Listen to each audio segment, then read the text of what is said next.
I'm going to go through the logic now of the EA and how the EA works. So within the EA settings, you've got multiple inputs here in the strategy settings section. So you can select the time frame that you want the EA to run on. At the moment, it's set on 5 minutes. And what the EA will do is every time a candlestick closes, if the chart is not set to this time frame, it will automatically switch over onto this time frame for you. So you want to set this up on whatever time frame you're looking to trade with. The ADR period for calculations is set as default to 10. But you could set that to whatever you want to. So what this will do is it will look at the average daily range of movement for the instrument that you're trading over the last 10 days, and it will use that to decide how big or small those ranges are going to be. The advantage of using average daily range over standard pips, which is what a lot of people tend to do, is that it's dynamic. So, for example, if you have a market which is incredibly volatile and the volatility index is going through the roof because of some worldwide event, like a new president coming in, or it's earnings fortnight, and we're getting a lot more movement intraday than normal, you want to adjust your ranges to accommodate that extra movement. If it's a very, very quiet market, like the summer months where the ranges tend to be smaller, you want to reduce that range that you're measuring. Okay, so every instrument has a different average daily range. The NASDAQ moves an awful lot more than the Dow does, so you cannot trade with the same sizes of range on the Dow and the NASDAQ. It has to be dynamic to the instrument that you're actually trading. So that's why we use ADR for all of the calculations. The minimum and maximum percentages we've discussed.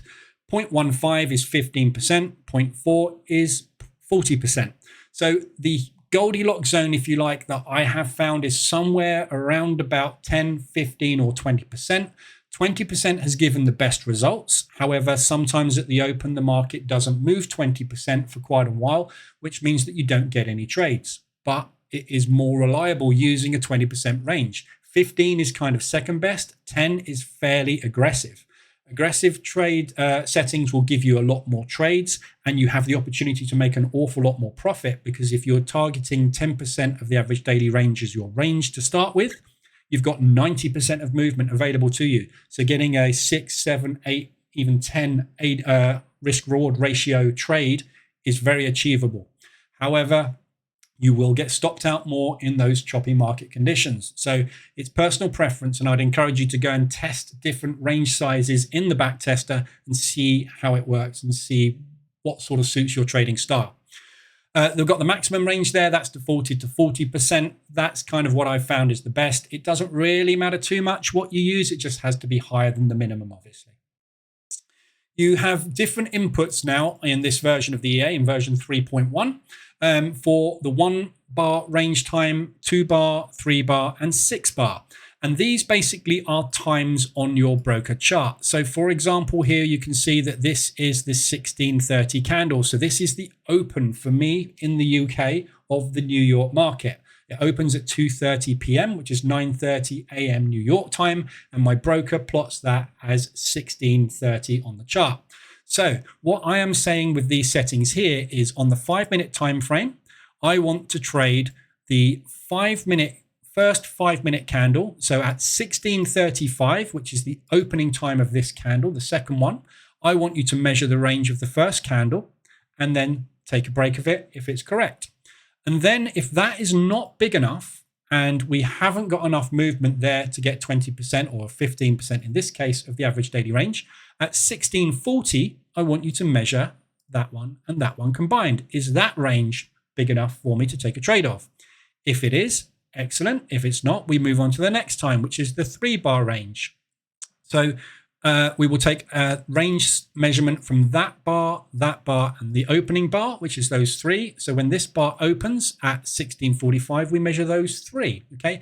And so on and so forth. You've got a 6-bar range as well. And the idea behind this is a lot of people like to trade the 30-minute range, which is what's classed as the TPO, or the time price opportunity candlestick in futures, which is the very first 30 minutes of trading.